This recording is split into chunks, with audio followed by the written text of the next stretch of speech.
Waves has caved in, believe it or not. This morning, I got this in my email box from Meir Shashoua, the CTO and co-founder of Waves Audio. Big apology. They are going back, or they're adding back perpetual licenses. So no more just subscription. There was an outcry. People going crazy and hating on Waves and saying, I'm done with Waves. That was a few days ago. Here's what he has to say. Over the come on, it's too early in the morning. Anyways, over the past few days, many of you have expressed concerns about our decision to discontinue perpetual plugin licenses and our move to an exclusive plugin subscription model. Yeah, people really hated that. I would like to start by apologizing. Apologizing is good. For the frustration we have caused many of you, our local customers.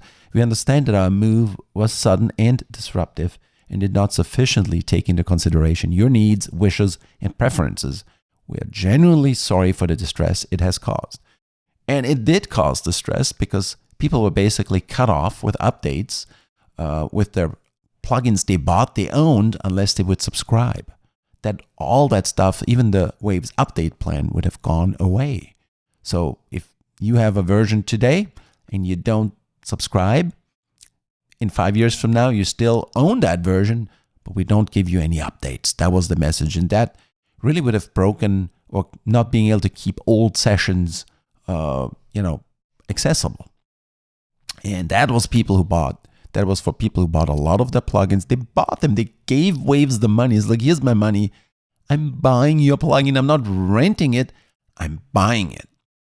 So after respectfully listening to your concerns, I want to share with you that we are bringing back the perpetual plugin license model side by side with the new subscriptions, side by side. So subscriptions stay, perpetual licensing comes back. You will again be able to get plugins as perpetual licenses just as before. Good. There's nothing wrong with a subscription model.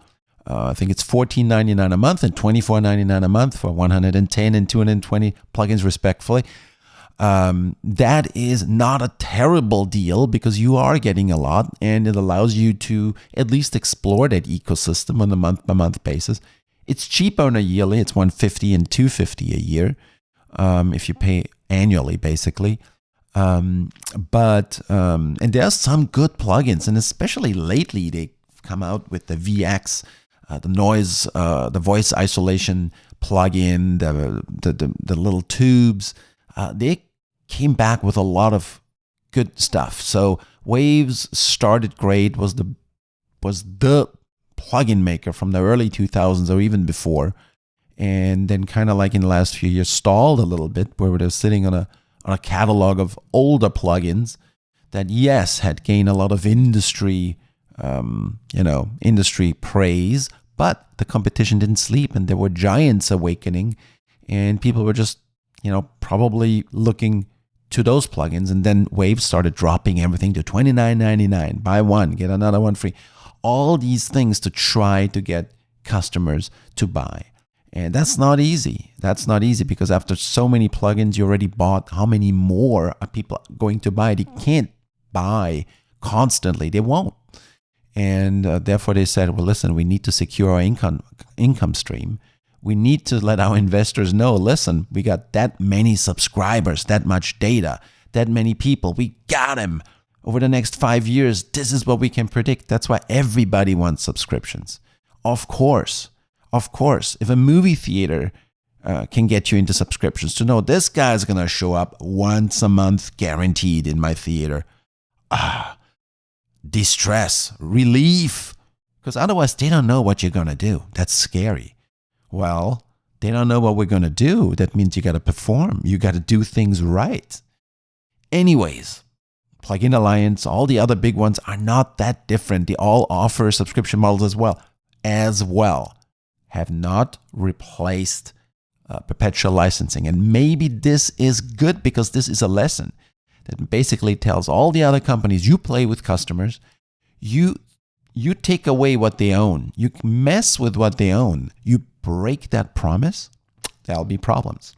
So He continues, in addition, those of you who already own Perpetual licenses will once again be able to update your plugins and receive a second license via the Waves update plan, again, just as before. This option too will be available alongside and independently of the subscription program.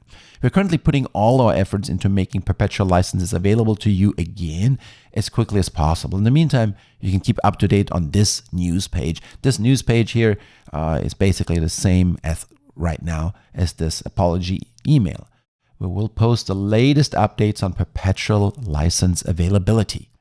I would like you to know that we are committed to you, our users. We listened to your feedback. Yes, you did. And we will continue to listen to you. Good. Waves is a company filled with users and creators just like you, and we are all as passionate about the products as you are. With this in mind, we will strive to find the way to make things right by you and hopefully regain your trust. Thank you for your feedback and continued support. I wish you all the best. Meir Shashoua, I hope I pronounced this right, CTO and co-founder Waves Audio. They are in Israel, so it's an Israeli company as far as I know. Meir, I think that's how you pronounce it, first name. So, question to you. Did they make things right? And did they regain your trust? Are you now feeling better about Waves? Are you going to come back to Waves? Have you left Waves? Is it too late? Too little, too late? Or are you, okay, yep, you made a mistake. You owned it. You apologized. I respect that. I think I'll stay with Waves for now. Yeah, what do you think? Anyways, Massivebeatzz out.